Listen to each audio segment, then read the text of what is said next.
And start. Connecting to YouTube. Starting live. And we should be live. What's up, YouTube?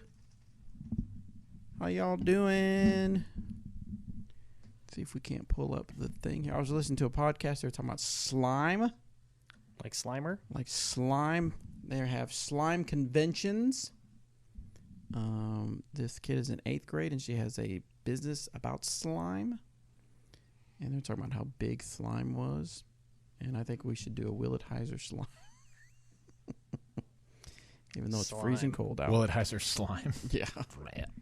It might be cold enough for it to harden. No kidding. Is it kind of like the slime from Nickelodeon? No, it's a lot more. No, it's a lot more like putty. I mean, there's like, she was talking about puffy slime, and then Anthony said that he's seen channels that have slime with glitter. Did you say glitter and stuff in them? Little beads in them and stuff like that. So there's like a whole slime world out there. All right, we got a few people rolling into the YouTube. There's Temp. What's up, Temp? We are live, so watch what you say. Watch what you do. He doesn't know there could be lead in the water. What is that? That is the ad. For slime? No, for slime ad. DGAM. Oh, on YouTube, really? Yeah. Nice. Is Dee Dee coming out with a new slime line for plastic? Maybe, Luke. We're always working on something. We are always working on something. We are not coming out with slime plastic. Does one get a shot at designing a stamp for dynamic disc? How does one? Designing a stamp? We've never had a contest or anything like that for stamp design. Most of our stamps, I mean, unless it's an LE stamp, most of our stamps are pretty much cut and dry. Yeah. For the most part. Hey, if you got an idea, Benjamin, send it to Bobby at Dynamic Discs, BOBBY. You never know. Actually, teach a girl who is really well known for her slime. She makes more money each year from slime than I do my teaching salary. She's in the 8th grade. What's your name, Michael? I just wonder if she's the same girl. Oh, okay. Thought maybe you wanted to have her on the show. She's in 8th grade, and she makes a lot of money. Wow, only 2 minutes late. Good evening, folks. Good evening, Thomas. What type of disc is the Guard? We were talking about that this morning. Deep dish putter. That type. Lots of glide? Oh, yeah. Yeah. Plenty. Exclusive. When you throw it, it only stays in the air. Yeah. It doesn't even touch the ground. Nope. Never. That's what's kind of putty Zero, isn't it? zero ground, sir. I heard good things about this. This will be my first episode. High hopes. High hopes. Oh, boy. Hopefully we live up to those hopes there. We're not off to a great start here. No. Why? Well, Slime. Slime starts. People are talking about feel slime. like- Slimy Cereal. She has like 400,000 followers. That is not the one that was on. I was watching a Gary V YouTube while I was setting things up, and there was a girl talking about slime. She was in the 8th grade. And makes money off selling. She actually, when she first discovered it, there was something about the glue that Slimy cereal. she had to get. She had to get some source the glue to make more slime or something like that. And she sourced it out of China, and I mean, just all kinds of big stuff. Cool. See, slimy cereal. Niece loves slime videos. That's crazy. Joseph asks, "Is the Guard overstable?"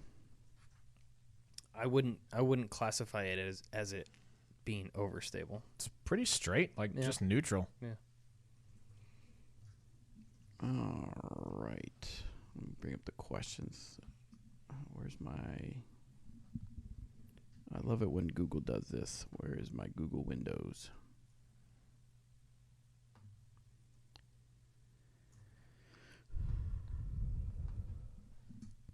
You guys aren't out playing in this 55-degree weather?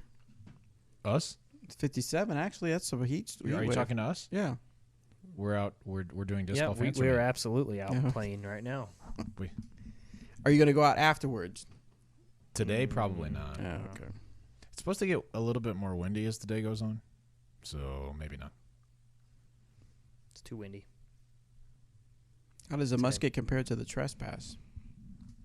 The musket is slower and probably similar stability. Somewhere around there, yeah. The guard is not beaded. No bead. No bead. No bead. Is Think- fake yeah, PDGA imagine a dagger. A dagger without the bead. That's a good. You're going to be pretty close to what the guard is like. Quite similar. Is fake PDGA run by a Team DD member? Not to my knowledge. That's the rumor. 7 on Earth. If I knew, I would tell you, but I don't. So I know. You don't. How do you know I know? Because it's you. How do I know you don't know? Maybe it is me. It's not you. What would you say if it was me?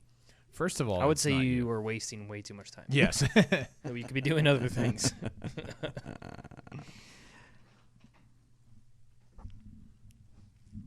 Hope Robert didn't quit the team to be on Team Slime Captain. Dude. We had to talk him out of it. It took a Yeah. while, so but Yeah, Team Slime. That's always been, one of my long-term interests, being Team Slime captain. I did see that what Howard Disc Golf is talking about, PDGA Rodman and Macbeth feud is the best Yeah. thing on Instagram right now. I did see that. They're as they're well. going after one another. Yeah. are they? Yeah, a little bit. It's essentially Macbeth calling Rodman weak Yeah. because, in all fairness, Rodman made some questionable posts about Yeah. Questionable. Hannah. Yeah. Really, I didn't see that. Are they just like making posts and then just targeting it at each other type thing? Paul posted some comments on one of the pictures and then went back and deleted them, and then the next post, Disc Golf Rodman just had those screenshotted and made a post about it, and then all Paul has done is kind of in his story talked about it a little bit. But I haven't seen that. What is the most popular? Which putter is the most popular as far as total sales goes? I believe that would be the Judge. Yeah, I think so. All right, you guys ready? Okay, so if you are tuning in, you know that you guys are part of our audio recording. Once we're done, we'll answer a few questions from you YouTubers. But while we answer the questions on the podcast, you can just sit back and enjoy. Robert usually jumps in on the chat every now and then to answer a few questions if you have it. Otherwise, just sit back and enjoy the show. Yeah. Anything particular you guys want to make sure we mention? Eric, you just got back from, can we say? Sure. North Carolina. that's the one. And you will share some stuff on what you got accomplished there. We're going to the Marksman League thing tomorrow. Yeah. So, and still time for holiday shopping. And that's it. I think that's it. All right. All of a sudden, I am extremely tired. Same. I went to sleep at like a reasonable time last night too. I was in bed at like 10:30. That was quite a finish to the game last night, though. I mean, it was so slow for the longest time, and then all of a sudden, here's the Seahawks scoring a lot, and then the Vikings not scoring. Sorry, Doug. Sorry about you. Rip, Doug. Sorry about you. All right, here we go. Everybody, welcome to this episode of the Disc Golf Answer Man. I am Bobby Cool Daddy Slick Breeze. It's getting worse and worse. Yeah. This one's Infinitely worse. I have Eric, North Carolina McCabe, and Robert, Yeah. Vikings McCall. No, I care nothing about the game, but we did watch it We together. did It was watch it fun. together, the Vikings game. So we are back for another episode. Hopefully you enjoyed the special episode from Paige Pierce. Thanks again to Paige Pierce for coming in and answering your disc golf questions. If you missed that episode, it's the episode right prior to this one, so make sure you go back and download that and take a listen. Got some good information on what Paige Pierce has going on for the season and some good knowledge she dropped for you on disc golf. Knowledge. Eric, you just got back from North Carolina. We can finally reveal. We told everybody had to keep it a secret, but you can finally reveal what was going on. What happened up there in North Carolina? I went to North Carolina to design a course in Sparta, North Carolina, which is north of Charlotte by a couple hours, up in the mountains, actually. It was actually my first, true, real mountain course. Really? So this course is big. Par, I think it was a 63 is what we ended up determining it to be. Just massive. And elevation on almost every hole, extreme elevation. Yeah. Pretty extreme. And through the woods. So big course. I had to cut my trip just a little short because they had a blizzard coming in. It sounds like they got 30 inches of snow where I was. That's quite a blizzard. So I wanted to get out of there so I wasn't stuck there. Sure. So, no, it's going to be great. They're looking to kind of start some work here in the next few weeks, depending on how weather allows them to. So with so much elevation, what are the challenges that are presented to you as a course designer? Flow. Yeah. Making sure that the flow is all good and uphill, downhill shots. You don't want the majority of them to just to be, well, let's do 16 uphill shots and then 2 cool downhill shots. Nice. You know what I mean? So you kind of want to make sure there's a good mix, good variety, and in the land absolutely allowed that. Nice. So. Robert, you and I are going to a winter marksman. Did you decide whether you're going or not? I will not be there. Okay. Robert and I are going to Lawrence, Kansas, to take part in Winter Marksman League. And actually, Robert signed up to play, and you could potentially win some money. Yeah, hopefully. Care to make it interesting? No.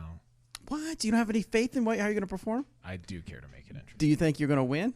I don't, man. Okay. Have you looked at this? Okay, No, so I know who's going. Yeah, for sure. Okay, so Galen out of DZ Discs has a super cool setup. So make sure you follow us on Instagram, Facebook, because we'll go live and do some stuff. And Danny's going down there. We're going to do some video and promo stuff. So pay attention to that. But this is such a cool Winter Marksman League setup. But Robert thinks he can take the crown. Who's there?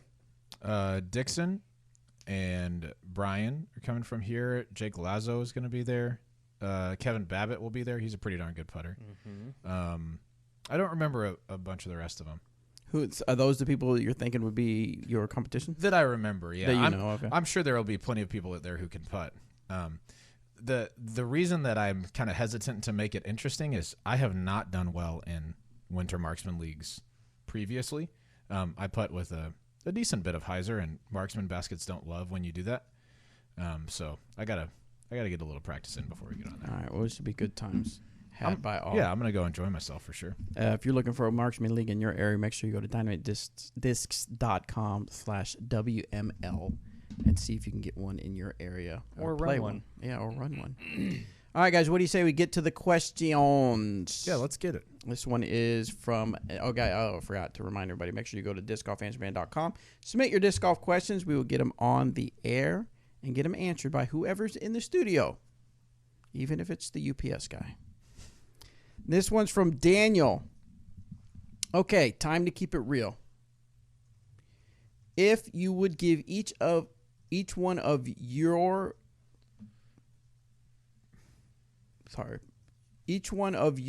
a disc from the DD lineup that resembles the core of each one of you, what disc would that be?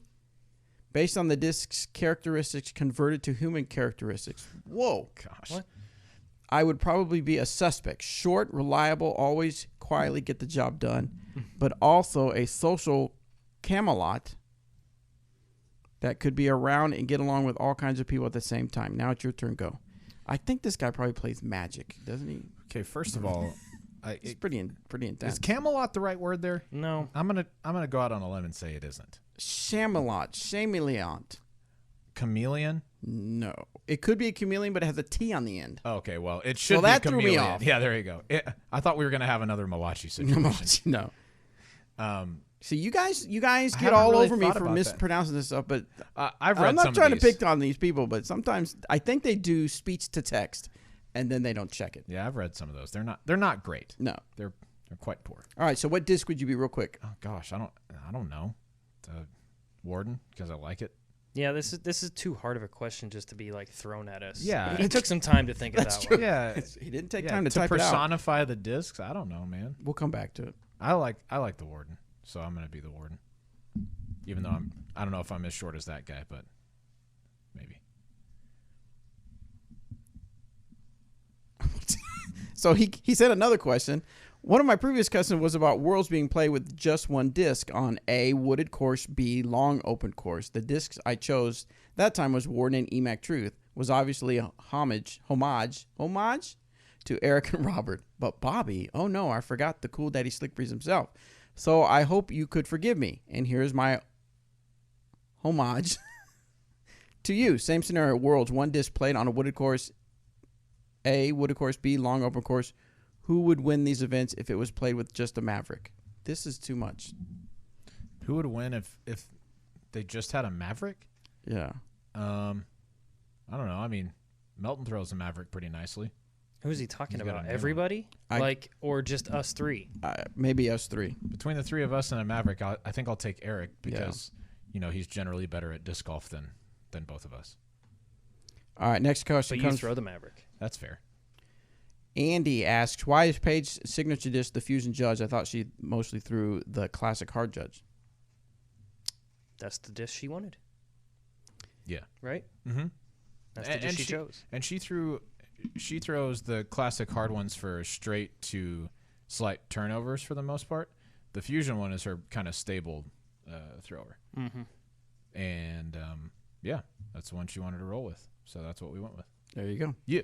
Next one comes from William. Hey, Disc Golf Instrument Crew. I love the videos you guys and Danny have been doing. Really love learning and practicing for them.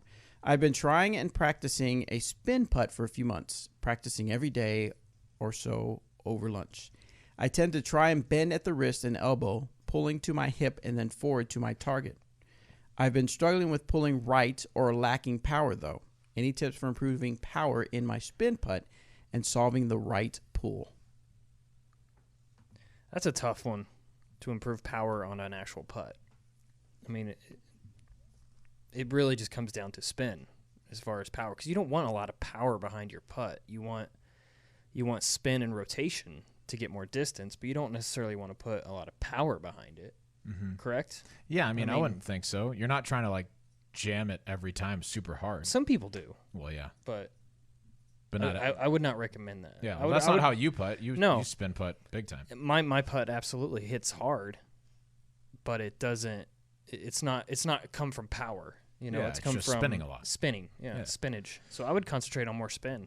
Yeah, and then I would also say the right miss, I think, a lot on spin putts comes when you are thinking too much about spinning it, right? Instead of just kind of letting your wrist do what it's supposed to. I don't know. I found when I was kind of switching from a more of a pitch to a spin putt that I missed right a lot because I was thinking a lot about getting my wrist involved instead of just following through and letting my wrist do its thing. Right. So maybe focus more on following through than like trying to overspin the disc. Just let your wrist kind of naturally develop that and just follow through straight to the middle. All right, this one's from Josh. And Josh, I believe, I would guess from his question, is fairly new to disc golf. Welcome to disc golf. Hopefully you have long years with disc golf. His question is, when getting flight numbers for new discs, is there a person who throws each disc and evaluates them, or is there a machine? Similar to a pitching machine in baseball that consistently throws discs the same every time, and someone evaluates that. There is not a machine. There is not a machine, because even if you had a machine that would do it the same, you still have a lot of variables such as wind and weather and other variables. So it is a group of people that evaluate it. And then we come up with it together. The best that we can. Next one Yes. comes from Kevin H. What's up, cool Daddy Slick Breeze, Robert 1000 McCall, and Eric the Truth McCabe. McCabe. I've noticed lately that I've been releasing my discs too low, and I'm having trouble getting the disc up higher. I'm not sure if it is my form or just a mental thing where I've been thinking about it too much while I'm doing my run-up. Any pointers? Gosh. To avoid throwing too low? Because usually the problem is people throw too high or nose up, and it just kind of fades out early. I mean, the fix that we would say a lot of times is just video yourself throwing, and then see if you're maybe pulling up to like on a different angle than you're trying to throw on, right? So if you're trying to throw something pretty flat, you want your reach back to be pretty flat as well, you know. Check video yourself and check that. Just see if there's anything that you can notice. I would say you might be leaning a little too far over your front foot, just if I had to guess, like getting your weight too far forward too quickly, which is kind of tilting your body forward. But that's a guess without looking at it, to tell you the truth.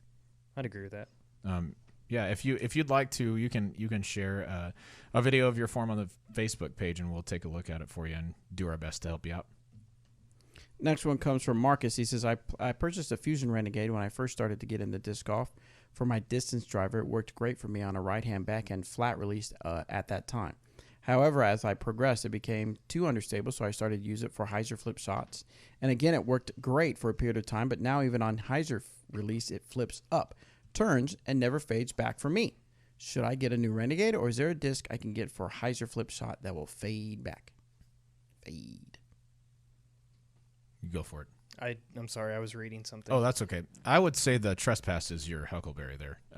I'll be your Huckleberry. Yeah, will you? Oh, well, If you're flipping a Trespass, if you're flipping a Renegade over and it's holding over the whole time, then yeah, I think the Trespass is a good step up that you can throw with a little bit of Hyzer that'll stand up to flat Absolutely. and finish to the left.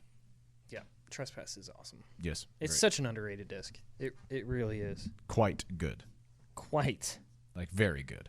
so good. like quite very. Quite very so. Yeah, that's Very good. quite so. So Let's see. Next one is from Will for Robert. So I saw your Instagram comment, how dare you, when Eric Oakley promoted his Marshalls over Wardens. yeah, he sucks. I'm a fan of the Marshalls myself, boom roasted. You suck. Why do you prefer the Wardens? If you could play devil's advocate, why do you think Eric succeeds with his Marshalls? I've rotated putters for months, including experiments with the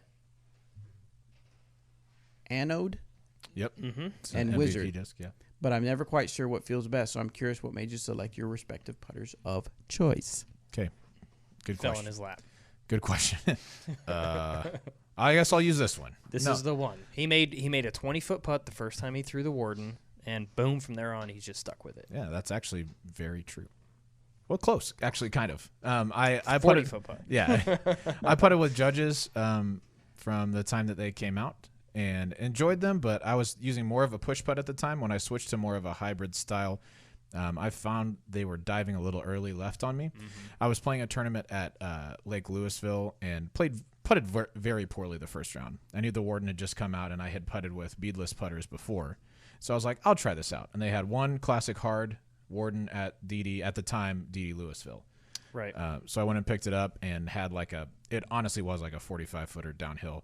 And it was my first putt that I threw because I got there late from warm-ups and jammed. Sweet. So I've putted with Wardens pretty much since. But since then, I've had time to evaluate why I like them. I like the stability on them, that I can trust them to not dive left really hard, to just stay pretty straight, even on a little bit of a Hyzer. I think that Eric switched from the Warden to the Marshall because he was looking for something that forced him to commit just a little bit more. And he also likes really, really white putters. And we've got more white classic Marshalls than we do white classic Wardens.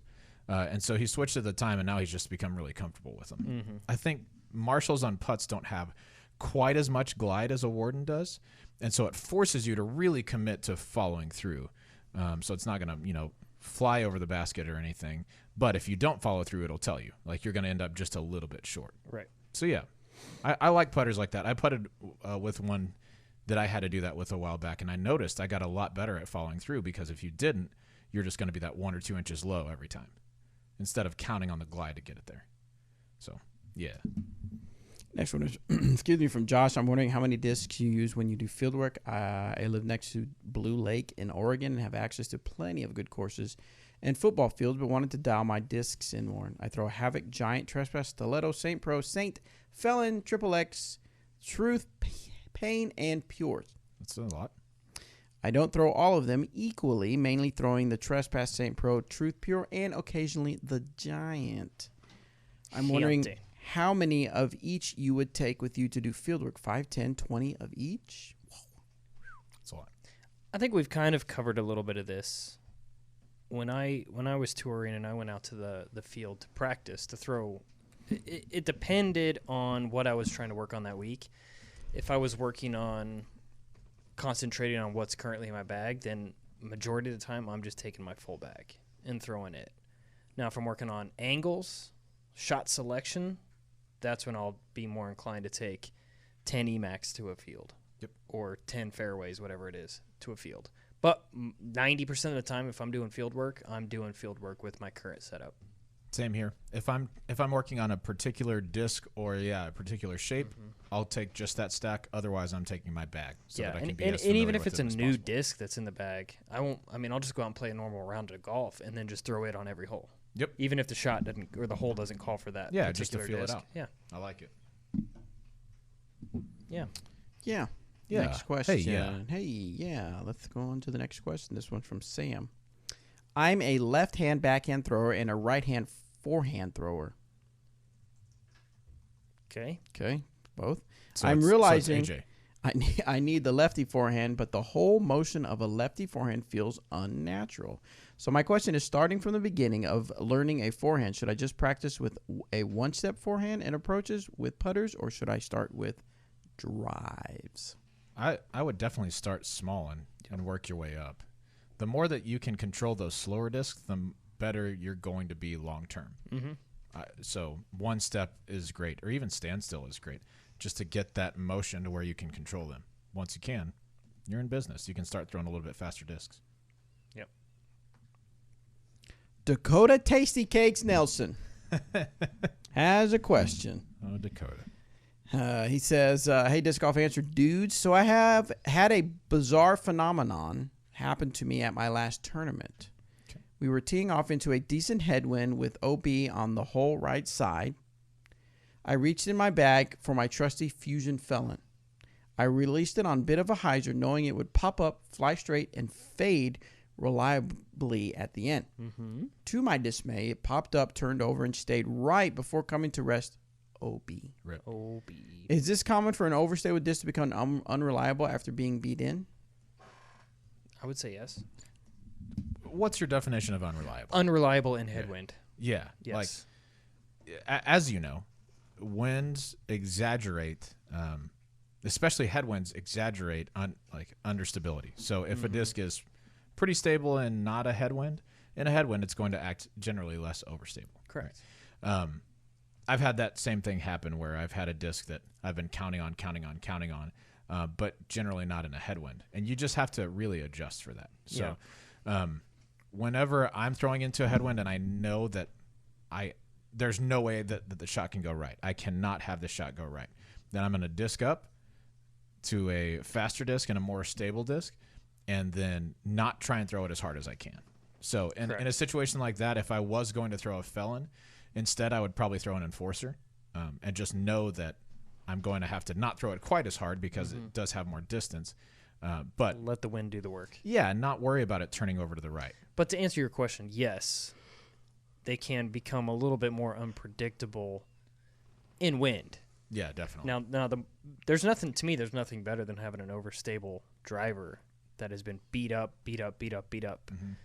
fly straight now. Yeah, because you got a lot of trust in that disc. Yeah, I know exactly what it's going to do. So, but yeah, you definitely have to adjust for the headwind. Sucks that it happened, Dakota. Sorry, definitely. Man. Dustin asks, would buying a golf net or a basketball backstop be beneficial to set up in my garage and work on mechanics? Why? Or why not? Was there a pause? Or why not? That was my dramatic pause. I think if you're just solely working on mechanics, yes. As long as your mechanics are good. If you're practicing wrong mechanics, the repetition is going to be more harmful than good later down the road when you don't see the disc flying or how the disc reacts to certain angles and whatnot. But for the most part, yes, I would say it's fine. Yeah, you might put like a square kind of in the middle for throwing straight shots, and then a square up to the right side for hyzers, up to the left side for anhyzers if that's what you're working on. Or just go outside in the cold weather and throw. Yeah, you might just do that also. But yeah, to keep your form kind of warm so that you don't just lose it from not playing, yeah, it's not bad for that.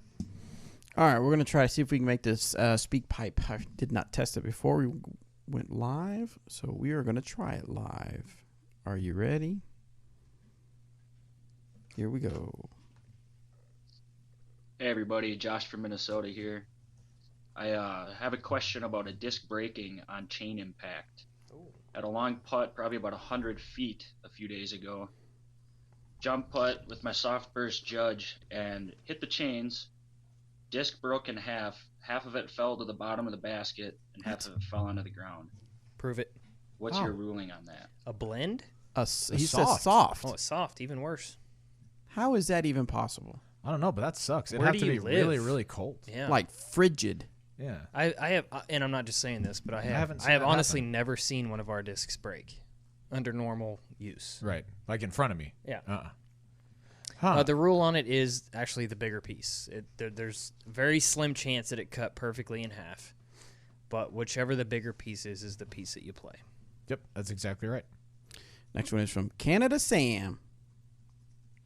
Different from Uncle Sam, I guess. Very different, actually. Hey, Disc Golf Answer Man crew. It is Sam Spearing again from St. Thomas, Ontario, Canada. Thank you for answering my last question.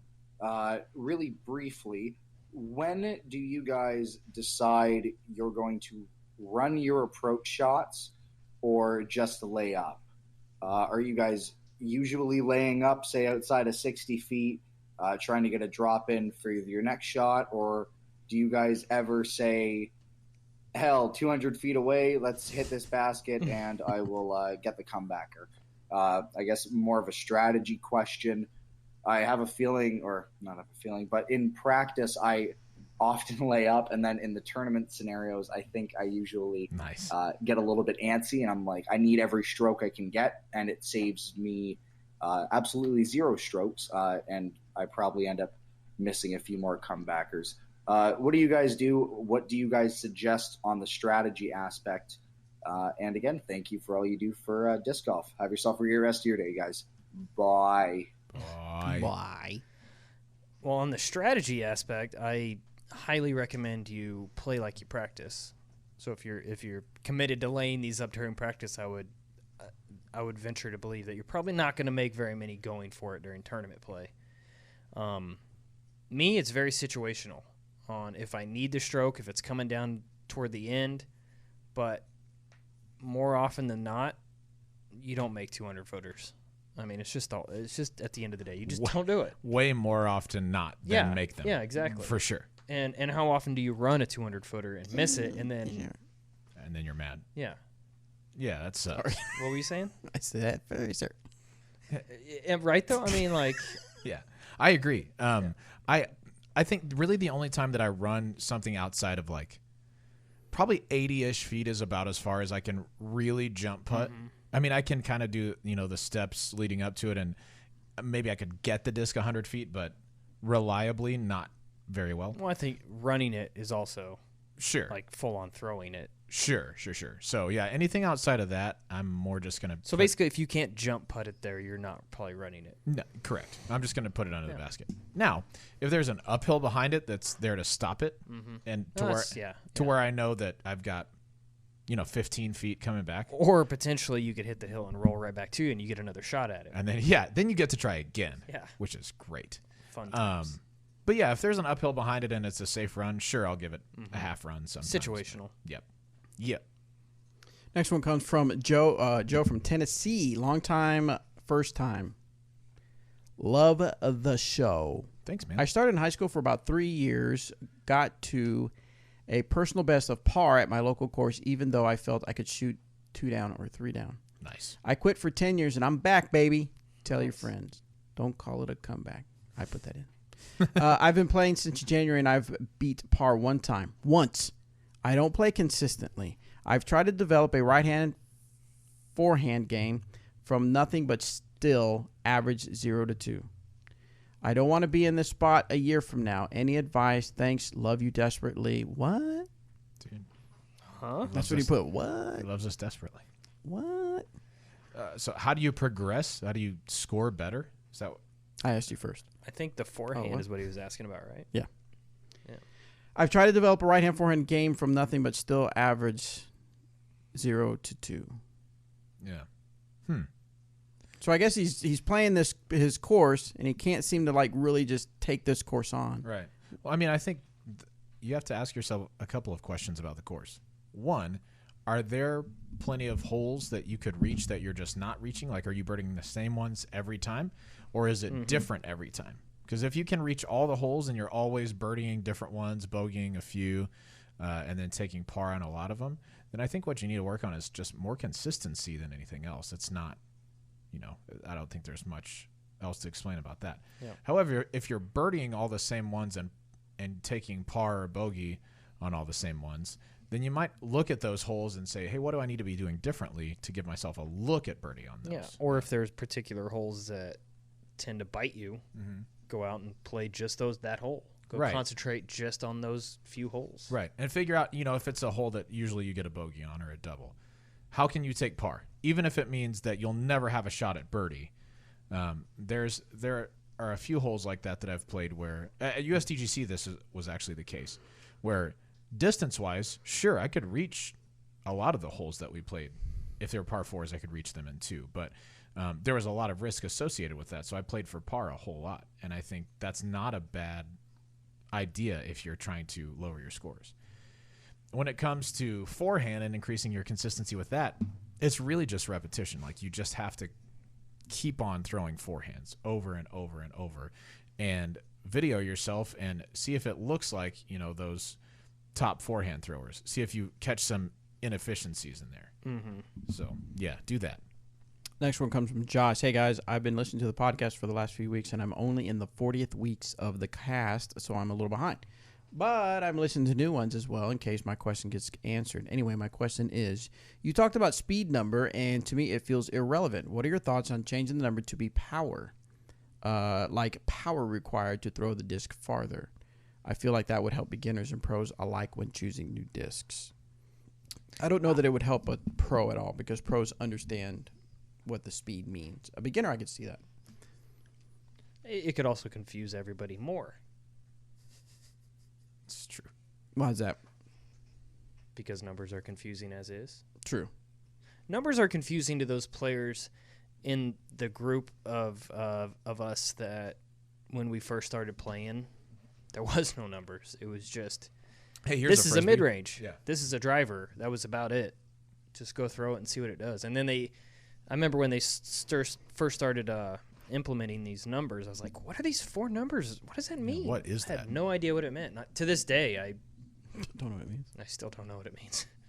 I still don't pay attention to them, I guess. Right. And I don't think that's a terrible idea to say power instead of speed, but we're at the point now where all of our discs say speed. We'd have to order all new stamps. And I'm not sure the difference is so important that it's worth changing across the board. I think, to me, I think of it just about any sport that's out there. When you first discover it, there's jargon, there's words that you don't quite understand, you don't know what it means, and then as you get more into it, you start to understand, and then it just becomes part of the lingo. Right.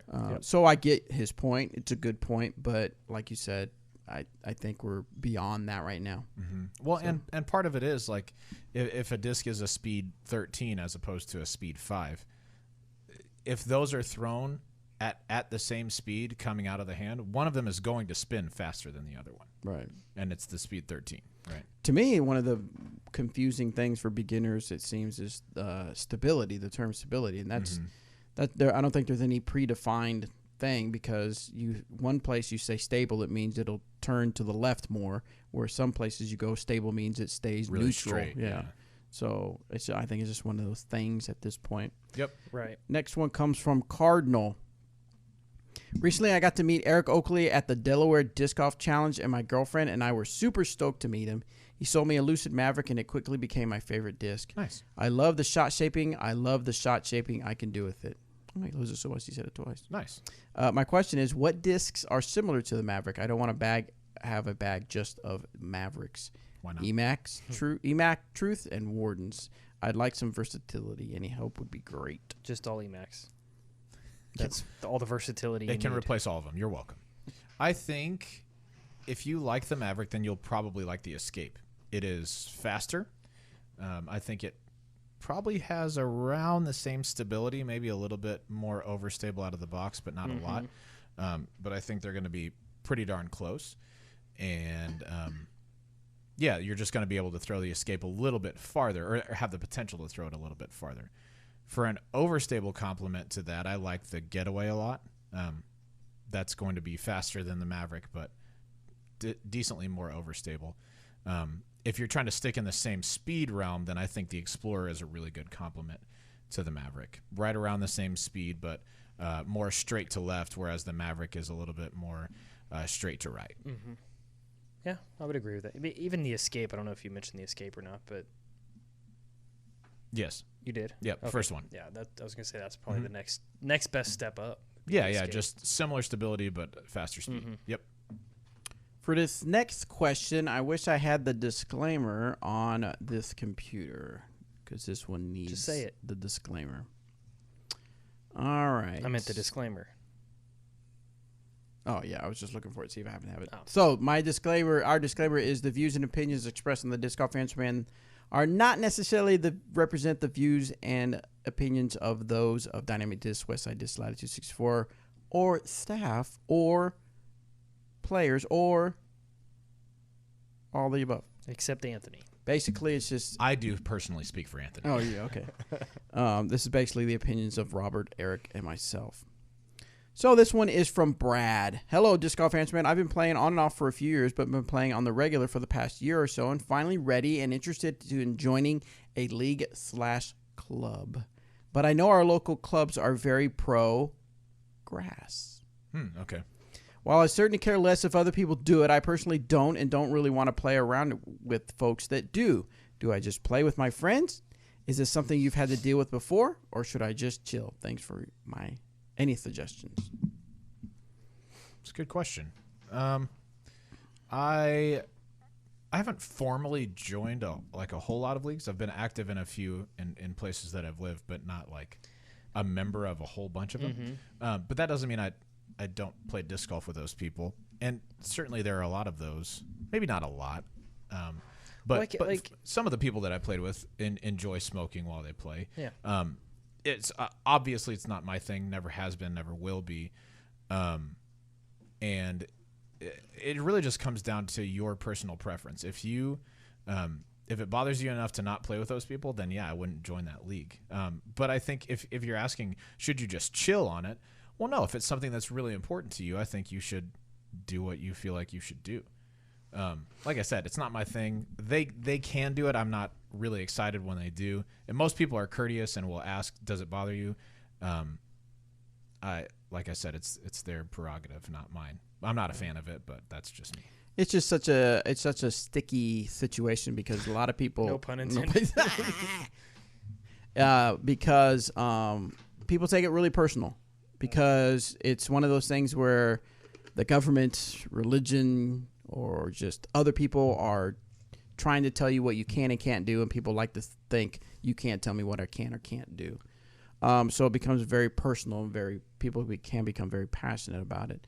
I would say that's very similar. I mean, I've played around where it's obvious that someone is smoking some weed, and as long as it doesn't interrupt with me, as long as you do you, I do me. I'll just do my thing. As long as it's not doing anything bad or whatever. What do you do? Yeah. We don't really see it around here. No, it's not a problem here, which is nice. But yeah, it's been a problem before. Maybe not a problem in that it got so in my face that I had to say something. But I guess most of the people that I play with know I'm not really a big fan, and so either they'll ask and do it on the side away from everyone, or if it comes right down to it, I can just play on my own. What's your guys' take on drinking then? That's what I was going to say, because I literally was thinking that. I was like, honestly, to me, it basically equates to drinking. If I'm out on the course and it's total casual round and some guys come up and I knew that we were going to play a casual round and all of a sudden they bring out a six-pack and they're like, we're just chilling. We're just chilling. I'm going to be like, oh, okay. Right. As long as it doesn't affect me, I know it sounds bad to say affect me, but if I'm just having fun, I really don't care. Sure. Now, it gets a little bit weird, I guess, if it's someone smoking weed, because if it's a state where it's illegal, right, I'm going to be like, whoa, I don't want to be guilty by association, in the sense that I don't want a cop to pull up and say, hey, what's everybody doing smoking? I'm like, I'm not. Yeah. Then that's become different. And I'll keep it real.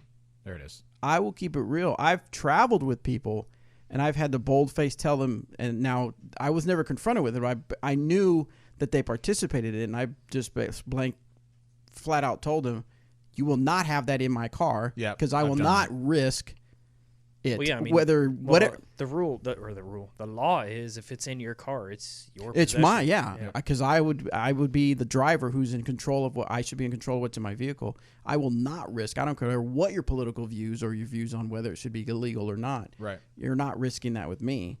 And so anyway, we don't Yep. have to go down that rabbit hole. I agree, though. I've had to do the same with people who I've traveled to tournaments with. You know, like, do your thing. It's a free country. Now, the legality of it, that's why I think is different than drinking in some states. Some states, If not it's all states. if it's not legal in your state, then obviously there's a difference. But if it is, and that's kind of like a big shift mentally for a lot of people. Yeah. If it's legal, then it's pretty much the same thing. I still think it's courteous to ask, but it's probably not a requirement. Next one comes Anyway. from Matt. Sedgwick. Good day, gentlemen. This is Matt from South Kakalaki It's not. with a quick question about upshots. When you're throwing an upshot, where are you aiming? Are you envisioning the line you're trying to throw, or are you aiming off, at a tree over to the right or left, and hoping that it fades in? How do you aim your upshots? Thanks, guys. Keep up the good work. Good question. Yeah, I like that one. For me, it depends on the upshot. I mean, if it's more in the open, then for me personally, I like to kind of pinpoint something to aim at with a more overstable putter and get the disc to do the work.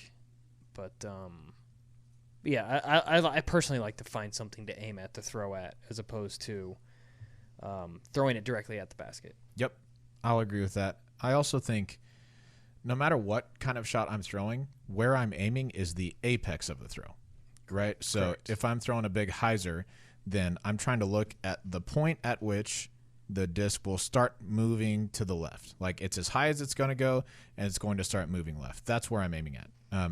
Same with anhyzers. If I'm throwing just a huge anhyzer, I'm aiming at the point where it's going to be as high as it's going to be, and then start moving right? Kind of like the middle highest point of the flight.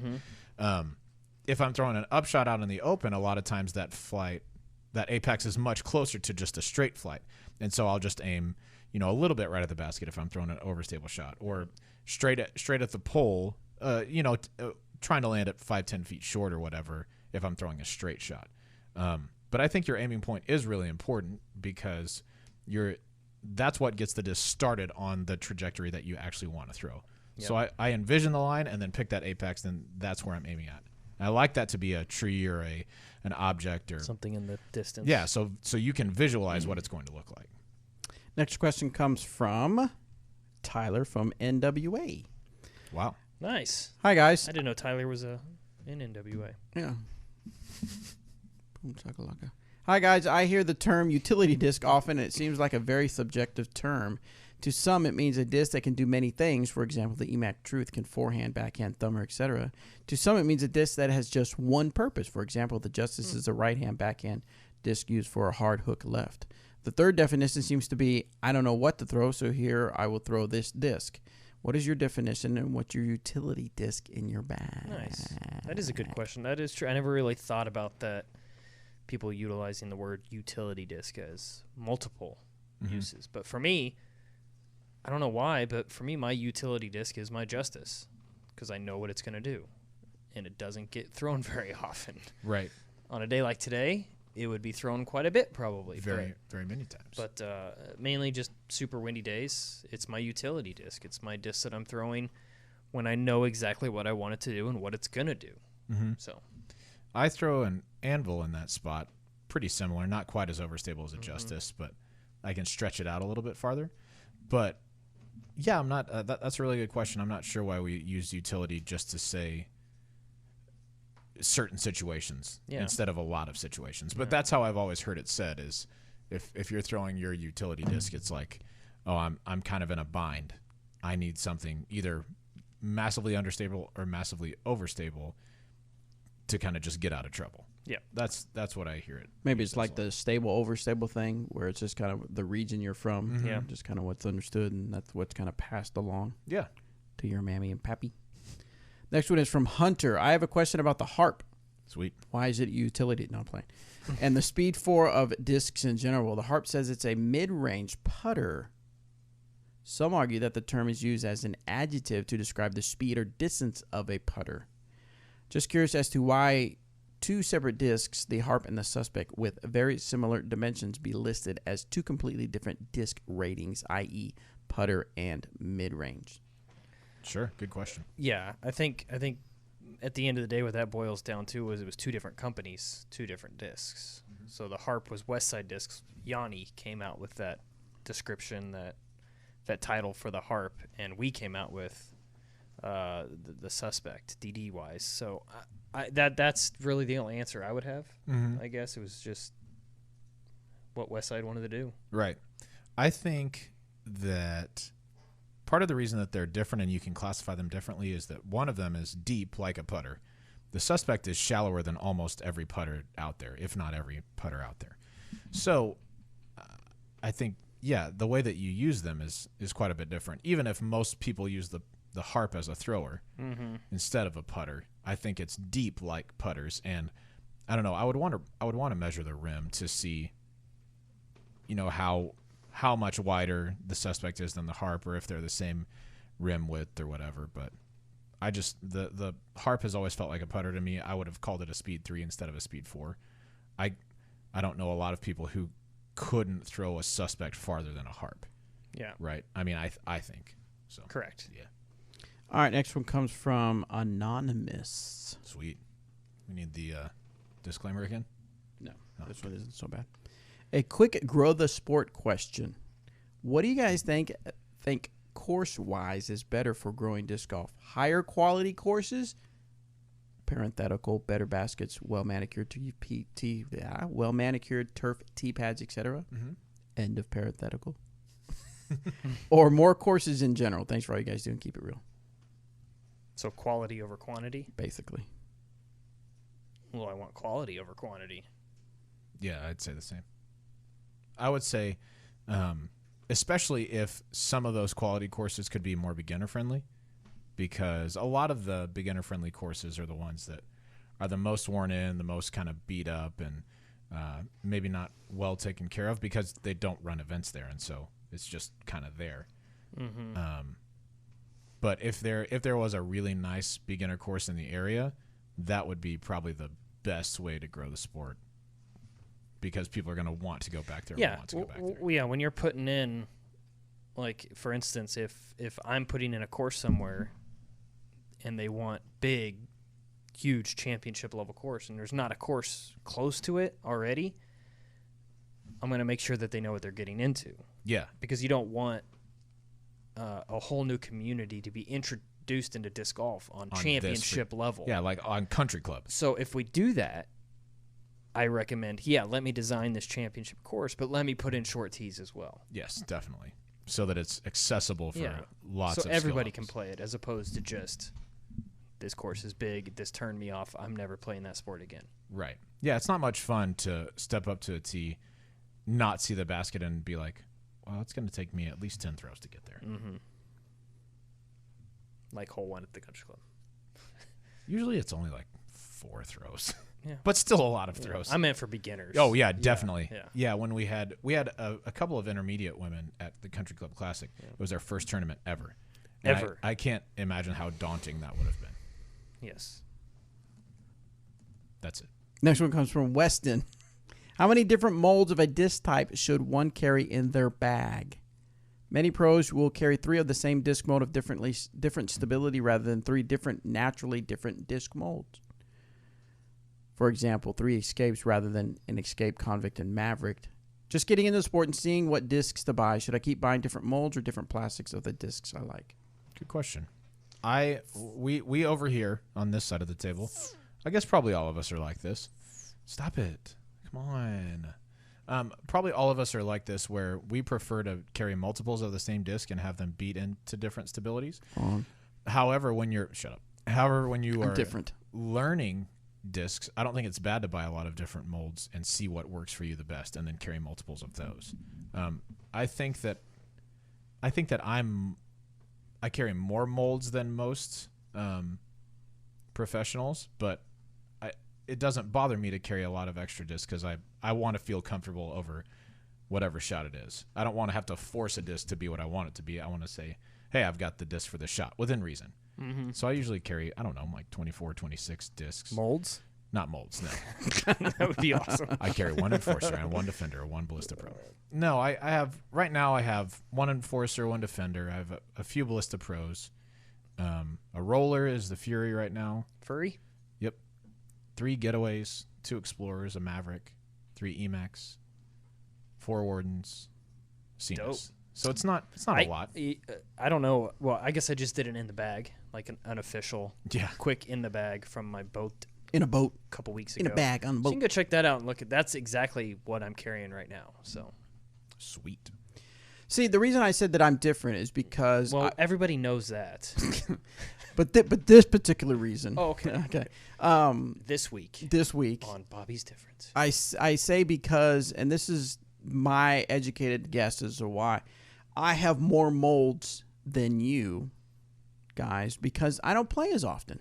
Sure. I think the pros. See, because I would assume it'd be the opposite of that. My thinking is because, just for the sake of example, for let's say the EMAC Truth, right? Let's do that one. Let's do that one. So you play so often, a pro plays so often that they will get a EMAC Truth that is beat in, and they're like, okay, I like the way that flies. I'm gonna go grab a brand new one.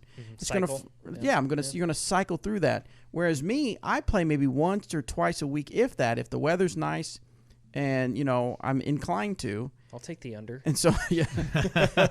except 2019, because I'm going to be 850 rated. I'm still working on that form, by the way, guys. Still working on how to figure out how do we do that to kick that off for 2019. Anyway, what was I saying? Oh, so the EMAC Truth I have in my bag doesn't get thrown as often as your EMAC Truth would. Of course. So they don't beat in. So when I'm looking at it, I will be the one that has a Maverick, an Escape, and a Convict because of the different shots, whereas someone may have now the Maverick. I'll be honest, I have 3 because I do because you love it. Because I love it and I do throw it. I would a lot, almost so argue that's kind of my thing. That simplifying everything in your bag would be better for you. It probably would, because then you're not standing on the tee going, should I throw which one of these 5 discs that I can get to do the same thing? Should I throw? That's very true. That's a good point. So, but it's more fun to have all kinds of discs at home. That's true. All right. Next question comes from Boo. What up, Boo? What up, Boo? What's up, guys? So with so much talk about players changing teams and sponsorships this offseason, there is? I was wondering if you could provide some insight on how you go about switching your bag like that. You guys have had experience with that in the past, changing companies. Did you look for direct replacements for molds you're already throwing, or did you end up just testing a whole bunch of different stuff and kind of starting over from scratch? I was hoping you could just kind of give us some professional insight on how you go about rebuilding a bag when you've been familiar and comfortable with the setup that you've been using. Thanks for all that you do. I'll check you later. Cheers. So I haven't switched companies because I was only sponsored by DD for a little bit as an ambassador, and then when I got hired, I got kicked off the team. Not by me, by the way. It probably would have happened if you was you. Well, yeah, I mean, if you were on it currently, I would kick you off. Right, that's fine. But I hear what you guys when you talk about new people that have joined, and the thing I hear, and I think I understand is correct, is that you can't look for an exact replacement, and that could actually lead you down the wrong path. You just need to have the shots you have in mind, and let us help you figure out what disc we have that'll have you create that shot. Right? I think that's usually the better way to do it. I think word of mouth is the best way to do it from your quote new current teammates or right. people that currently throw those discs. Yeah. I think that's probably the best way to do it. Of course, going out and throwing all the discs also works, but that can be pretty expensive at times. That's a lot, yeah. I would say you know what the staple molds are though in every company. Yeah. So going in, you pretty much know what you're going to be throwing. Yes. It's just a matter of getting those particular molds and throwing them and finding out how those molds work for you. Right. You want to start off trying the staples for sure. I think it's not a bad idea to say, hey, this is what I'm currently throwing, and we can say these are some things that are similar. But I think the people who have switched their bags over from company to company best are the people who aren't looking for straight substitutions, who are just saying, what does this disc do best? How can I use that for me? Right? Because there are, let's see, for AJ, the Gobi is one of his favorite molds. Not a lot of people throw the Gobi. Some do. I would argue hardly any touring players throw the Gobi. Yeah, hardly any at all. Touring players for sure. But he tried the disc and likes it because of what it does for him. Now, it may not be it's definitely not a straight substitute for something that he was throwing before, but he had a really open mind when he switched his bag, and I think that benefits him a lot. And so the people who do switch over, that's the best way to do it, is approach with an open mind, try those staples, and then just work with what you've got. And if that, sometimes the shots that you can throw with those are better than what you had before, even though they seem different because, they seem not as good because they're different. But if you were substituting straight fairways or something like that, you may be used to a certain distance. This one goes a little bit longer but has a little less stability. That may not be a bad thing. Or maybe a little shorter but a little more stability. That may not be a bad thing. Yep. Excelente. All right, guys, we're going to go through a couple more questions, and we'll be good for the show. But if you're watching on YouTube, make sure you put a few questions into the YouTube channel. We'll go into our after the audio show. After the audio show mode. So real quick, Yeah. before we go any further, I was just confirmed or just was made aware. Okay. Disc Golf Answer Man shirts Yeah. on dynamicdiscs.com are now $9.99. What? $9.99. Dude, that's good. $9.99. $9.99. Nice. Give So me it. go pick out a couple. Go pick you out one. They're good. They're awesome. They're Throw in an EMAC truth while you're there. They're so throw an soft. EMAC in the old cart as well. The old add the cart. And award and things. Yeah, sure. All right, this one. I don't receive any royalties. No hashtag ad.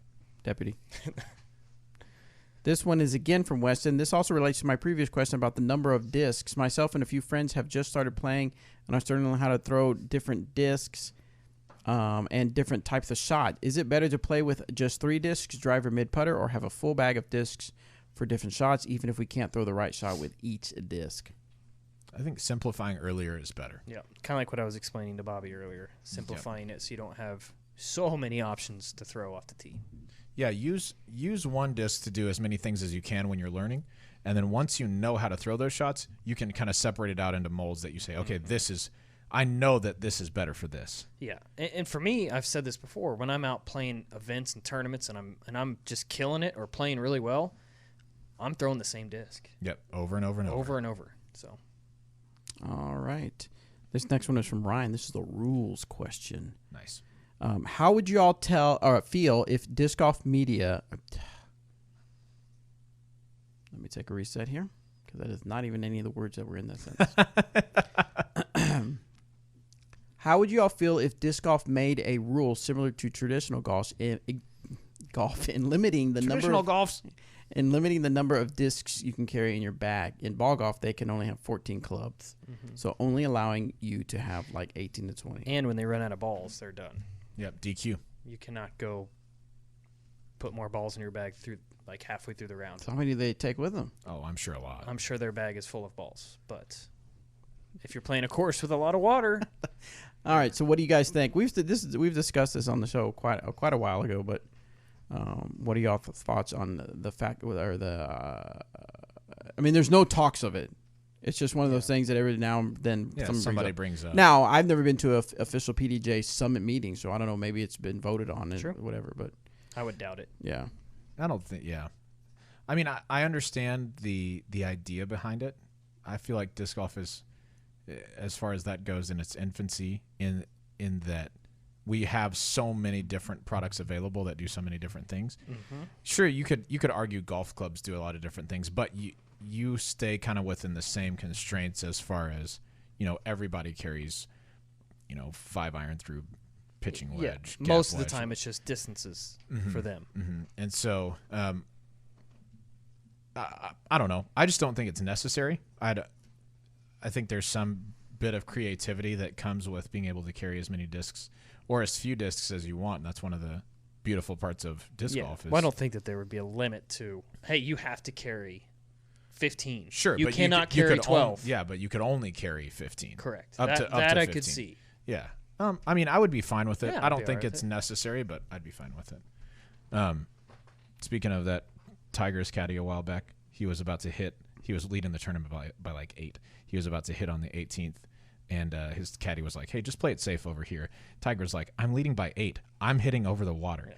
Smashes it over the water, and his caddy's sitting there, freaking out because he didn't put extra balls in the bag. So Tiger was hitting his last ball, and he hit it safe. And so the caddy never had to say anything about it until like a couple of years later. But at the time, he just would have like gotten DQ'd and then subsequently fired. Yeah.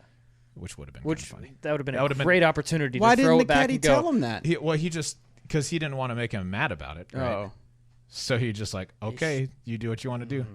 That's Nine, I would crazy. have flipped out, dude. Oh, you're fired. Yeah. And, you know, being Tiger Woods caddy, probably pretty lucrative gig. More than likely. Yeah. So anyway, I thought that was funny. All right, last questions come goodness. from Speak Pipe. Let's see what Anonymous has to say. Hey there, Robert, Bobby, and Eric.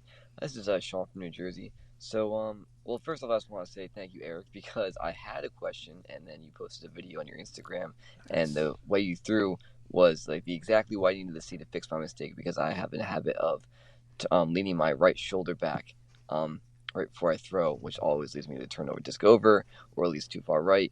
And so I started doing what I should have, like, which is having my right shoulder kind of forward a little bit, and have my right arm, which extending right before it extends, like right out in front of me a little bit, so I can make it the flow a little bit better and get stay in the power pocket a little bit longer and get better snap of my disc. So I've been working on that, but the small problem with that is I've been releasing too early, and so I think the only thing I need to fix with that is just, you know, practice, and help so the release point is better situated once I get used to throwing this new way and stop leaning back. 'Cause I've been doing that about like 6 months now. So thank you for that, Eric. I really appreciate it. So my really only question is for Eric, actually. It's are there any courses close to New Jersey that you've designed? Because I'd love to try out and play one of your courses. All right, well, thank you. That's my only really question, and I'll talk to you guys later. Nice. Very For real. cool. Nice. I'm glad that video helped you out. Courses I've designed close to Jersey. Your closest like courses in the ground is probably going to be in New Hampshire. Up in Manchester, New Hampshire, there's actually two there, the Hollows and the Hollows North and the Hollows South. Both of those courses are in the ground. I don't know how far of a drive that's going to be for you. Probably quite a ways, but depends what part of Jersey you're into, I guess, because you could. There's a course in upstate New York down by Binghamton that I had designed last year. It's not in the ground yet. It probably won't be in the ground till late summer of this next year, but that's another one to keep on the radar. You can also always go to dynamiccoursedesign.com, and there's a link there that has all the courses that we've put in the ground that I've actually designed. So, cool. I don't have any courses designed near there, so just want to clarify that. Yeah. Cool. Just making sure. Mm-hmm. Or near anywhere for that matter. True. Maybe. Well, yeah. I mean, I've got secret courses that I've been working on. That you've done yourself. Yes. Is that it, Bobby? More questions? Now we got questions from the board here on YouTube, but we're going to let the audio people go. Buy audio Let people. my people go. Don't forget to go buy DGA EM shirts. Absolutely. Yeah. Thank you for tuning in. Thank you for downloading and subscribing. And if you're on the chat, throw some questions in there for us. Yeah. For the after the talking show. So yeah, throw some questions in there, and for our audio listeners, we appreciate it. If you ever want to take part in the after the question show, make sure that you tune in on YouTube. Typically Tuesday afternoons. Yeah. Later. Bye. All right, now we are in the after we do audio show. What is your favorite course and why? My favorite course. That's a tough one. But I don't even know. Probably the one in Skellefteå. It is really beautiful, like incredible. Yeah, I love. Only because there's like 8 courses there, and the champ course that we play for that tournament is so much fun. So that's probably going to be my favorite course.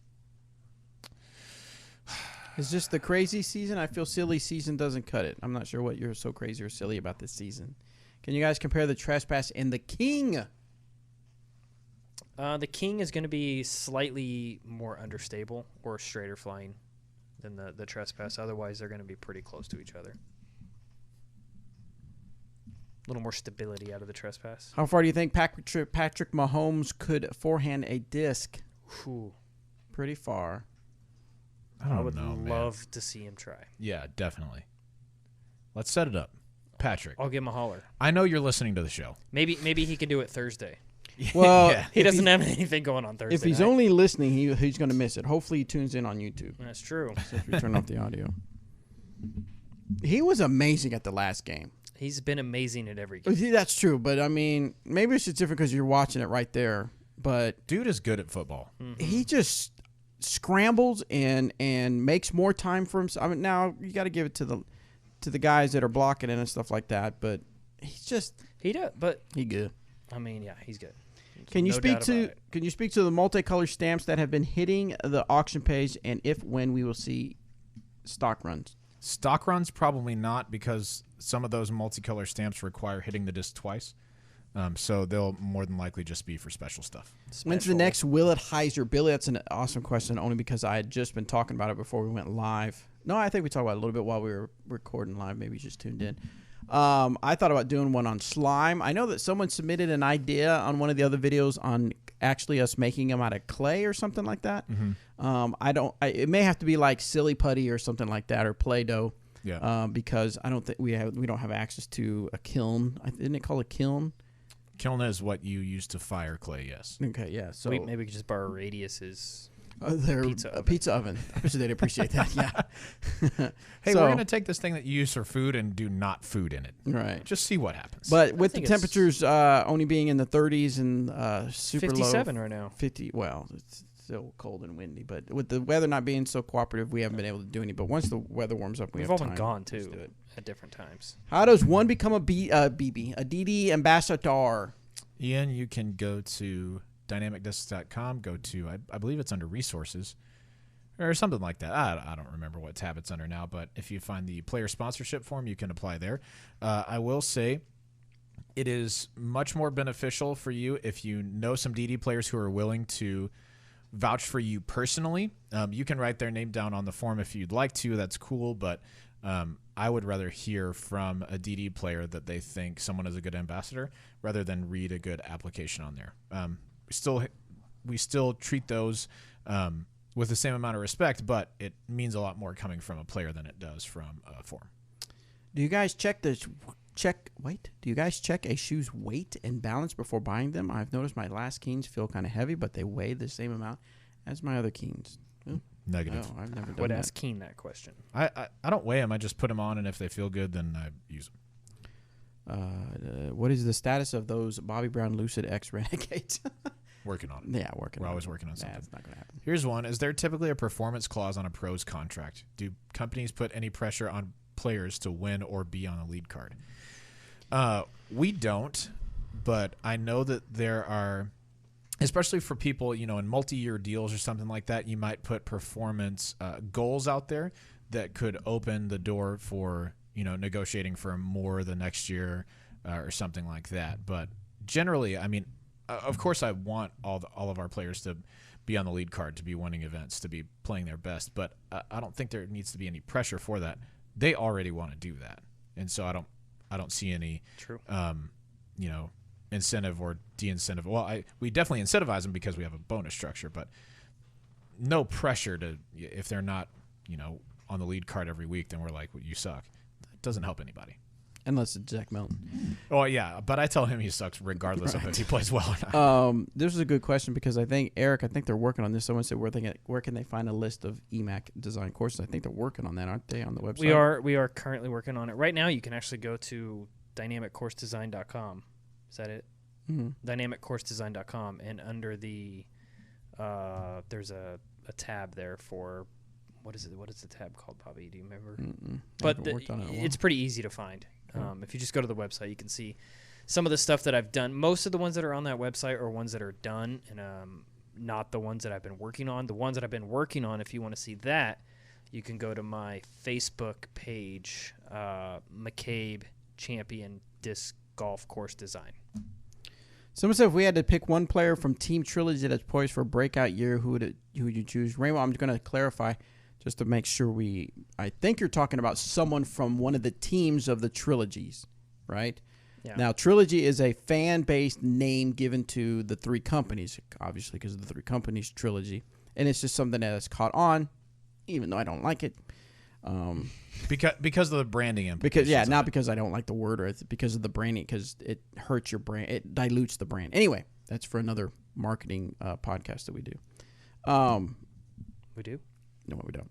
Team Trilogy is a fan-based team that a group of guys got together and say, we love the three companies. We want to represent them, and we want to represent them in an organized way. So they created Team Trilogy. Now, that being the I don't think that's what he's clarification, talking about. Yeah, I'm pretty sure he's referring to the official who do we team. know from Team DD, Team Right. Westside, Team Latitude that's going to have a breakout year. So many come to mind, to be honest with you, but the one guy I would say is Emerson Keith. Yep. Winning the VPO last year was big. Beat some pretty good players. Kid bombs. He can putt. I think I heard right that he's planning on being out on the road a little bit more next year. So That's correct. Watch for Emerson Keith. He's my pick to be come out of nowhere guy. Yep, he'd be one of mine as well. I think we've got on DD. I think we've got some really good players who I don't know if you could call them breakout players because they've been on the scene for a little bit, but guys who are poised to make some really, really good finishes this year, better than the last couple of years. And honestly, I feel that way about a lot of our DD players. They're playing better now than they have been even in the last few months, which is really cool. Yeah. And then there's another player for Latitude who I can't talk about just yet, but who I'm really excited to have a good year and to kind of blow up out there. Smashbox TV exclusive, even though we're not Smashbox and we're not going to say. Yeah, I will reveal Just like his, Smashbox. Yeah. I will reveal his name January 1st. You heard it here first. It's a guy. Yeah, it is a guy. Yo, Robert, I've been throwing the Warden lately thanks to your well-executed campaign. I've been loving it. I've ordered 5 yesterday in different plastic types and can't wait to get them in the bag. Oh, okay, that's not a question. My man. Do you think there will ever be a handicap system like the one in regular golf?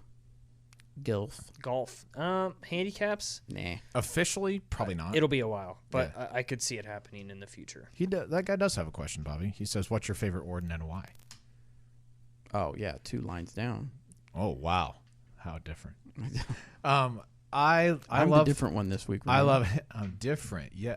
Anyway, I love First round blends. all types of Or Wardens. classics. Yes, but if I had to choose only one, I would say the first run classic ones. Those are the ones I putt with. They're the ones I have stockpiled. They're very good. I also throw blends. They're fantastic for straight, and then when they work in, they turn over nicely. They're fantastic. It's fantastic. But the new stock stamp lucids are actually fantastic. Like they're really, really good. Stable, like straight to overstable. I love them. The only Wardens I've thrown that are good are ones that are stamped with shields. That did happen. That was a really good one. Though. Alex says, by the way, you want to give that one to me or? Yeah, I will. Nice. Alex says, I Absolutely. suffered a full right arm injury several years ago. Is it bad practice to bag several overstable discs to overcome the turnover problem that I have when my arm starts to tire? Not necessarily, but if your arm By the is way, getting, we're not doctors. Yeah, that's true. But if your arm is getting tired, I wouldn't compensate by Dr. McCabe. by taking more overstable discs. I would Not throw as much. yeah, or Tone back. compensate by taking more understable discs and Yeah. smoothing your form out a little bit more. Yes. You guys should do a round with the 3 of you playing around with your round, your offhand. Ooh, gross. I would be so bad at that. I don't. Maybe like 9 holes at Hammond. I think we should do like something similar to Bag of Tricks that the Oakleys did. Maybe like 3 holes we'll do our offhand, 3 holes we have to do forehand, 3 holes we have to do thumber or something like that. Sure. That might be interesting. That might hurt. So I can't afford to renew my PDGA membership right now. So it says it takes me a few months. Will I still get my same number? How long do they keep your number for a year? Oh, someone said, I think, yeah, Kenny, your numbers is forever. Yes. Yep, you keep it. Tips for increasing forehand distance. I'm about 250 max. My phone's ringing. Increasing forehand distance. Mountain View, California. I mean, it's the same as increasing backhand distance. It's about repetition and making that form a little bit more. I could have answered it on the show. Effective. Yeah, I wish you had. But forehands have a lot to do with your wrist and the snap that you get out of it. So I would work on forehanding those putters mid ranges so that you can stretch those out a little bit more. And as you do that, it's going to help you to stretch your fairways and distance drivers out a little bit more. Correct. Yeah.